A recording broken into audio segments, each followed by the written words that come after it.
of Andhra Pradesh, the first linguistic state created in independent India. దీంట్లో ప్రత్యేకించి మీరు చూస్తే utter disregard to the linguistic and cultural homogeneity and economic and administrative viability. ఇందాక లోకేష్ గారు చెప్తున్నప్పుడు కనీసం ఆఫీసులు కూడా లేవని ఫోటోలు చూపిస్తా ఉంటే నేను అప్పుడు ముఖ్యమంత్రి గారిని కలవడానికి వచ్చినప్పుడు ఆయన ఆఫీస్ చూశాను. ఏదో ఇంజనీరింగ్ ఆఫీస్లో కూర్చొని ఆయన చేసే విధానం అంటే ఆయన క్వైట్ ఆప్టిమిస్ట్ కాబట్టి ఆయన చాలా బలమైన ఆశావాది కాబట్టి ఇక 10 days మనం చేద్దాం డెవలప్మెంట్ చేద్దాం అన్న ముందుకు తీసుకెళ్తా ఉన్నారు. ఇలాంటి సందర్భంలో దీనికి ఒకసారి ప్రజల దృష్టికి కూడా తీసుకురావాల్సింది. అసలు భాషా ప్రయుక్త రాష్ట్రాలు కనుక పొట్టి శ్రీరాములు గారి ద్వారా జరగకుండా కనుక ఉంటే ఏం జరిగి ఉండేదనంటే ఇది మనందరికీ చాలా చాలా అవసరం. అధ్యక్షుడు తెలుసుకోవాల్సిన ప్రజలు కూడా తెలుసుకోవాల్సిన అవసరం అందరికీ ఉంది. ఆంధ్రప్రదేశ్ రాష్ట్రం ఏర్పడకుండా కనుక ఉండుంటే భాషా ప్రాతిపాదికన తెలంగాణ ఈ రోజున మహారాష్ట్రలోని తెలంగాణ పూర్తి తెలుగు రాష్ట్రం వెళ్ళేది కాదు అధ్యక్షుడు. మహారాష్ట్రలోని నాందేడ్, పర్బని, బీడ్, ప్రస్తుతం సంభాజీనగర్ అయిన ఔరంగాబాద్, ఉస్మానాబాద్ జిల్లాలో కొంత భాగం, కర్ణాటకలోని గుల్బర్గా, బీదర్, రాయచూరులో కొంత భాగం కలిసి ఉంది. 1956 అదే భాషా ప్రాతిపాదికన ఈరోజు కేరళ ఏర్పడింది అంటే మద్రాస్ ప్రెసిడెన్సీ నుంచి మలబార్ జిల్లా, కాసర్గోడ్, ట్రావెన్కోర్, కొచ్చిన్తో కలిసి మళ్ళీ కేరళ రాష్ట్రం ఏర్పడింది. అలాగే ఈరోజు మనం చెప్తున్న మైసూర్ దీని రాష్ట్రం, బళ్ళారి, కొల్లేగల్ తాలూకా, సౌత్ కెనరా కలిసి కన్నడ మాట్లాడే ప్రజలు కర్ణాటక రాష్ట్రం ఏర్పడింది.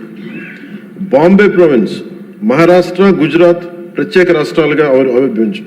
తర్వాత పంజాబ్, హర్యానా, అన్ని రాష్ట్రాలు భాషా ప్రయుక్త రాష్ట్రాలుగా మన ఆంధ్రప్రదేశ్ త్యాగంతో నలిగిపోయి ఉనికితో ఏర్పడ్డ తర్వాత తిరిగి మనకి ఒక రాష్ట్రం కావాలి, మనకి ఇది కావాలంటే ఈరోజు రాజధాని లేకుండా ఇన్ని 70 సంవత్సరాల పై దాదాపు 68-70 సంవత్సరాలు అయినా కానీ 6 దశాబ్దాలు దాటినా కానీ ఇంకా మనం ఒక రాజధాని లేని రాష్ట్రంగా, ఇంకా సరైన వసతులు లేని రాష్ట్రంగా, ఒక అడ్మినిస్ట్రేటివ్ సౌకర్యాలు లేని రాష్ట్రంగా, ఒక హైకోర్టు సమూలంగా బలమైన హైకోర్టు లేని రాష్ట్రంగా ఇంకా మనం కొట్టుకుంటానే ఉన్నాం. ఇది నిజంగా చాలా ఆవేదన కలిగించేది, చాలా బాధ కలిగించేది. ఒకసారి అనిపిస్తుంది అసలు భాషా ప్రయుక్త రాష్ట్రాల ఏర్పాటుకు లేకుండా ఉండి ఇంకోలా ఉండేదేమో పరిస్థితి అని. మన అన్ని రాష్ట్రాలకి దేశం మొత్తం మీద మనకి జాగ్రఫీలు మార్చి మన జాగ్రఫీని తుడిచిపెట్టేసుకుని అటు ఇటు ఇంకా కొట్టుకుంటా ఉన్నాం. ఒక క్యాపిటల్ లేదు, ఇంకోటి లేదు. ఇవన్నీ నేను ఆలోచించే 2014లో బేషరతుగా ఎలాంటి కండిషన్స్ లేకుండా ఒకేసారి కూర్చొని నేను ఎందుకు చంద్రబాబు నాయుడు గారి నాయకత్వం తెలుగుదేశంకి మద్దతు పలికానంటే ఇది నా దేశం మీద ఉన్న ప్రేమ, నా ఆంధ్రప్రదేశ్ నేల మీద ఉన్న గౌరవం. ఇది ఎందుకంటే ఆయన లాంటి వ్యక్తి ఒక 4 దశాబ్దాల అనుభవం ఉన్న వ్యక్తి, నాయకుడు. ఆయన లాంటి వ్యక్తి చేతిలో ఆంధ్రప్రదేశ్ ఉంటే చాలా బాగుంటుంది.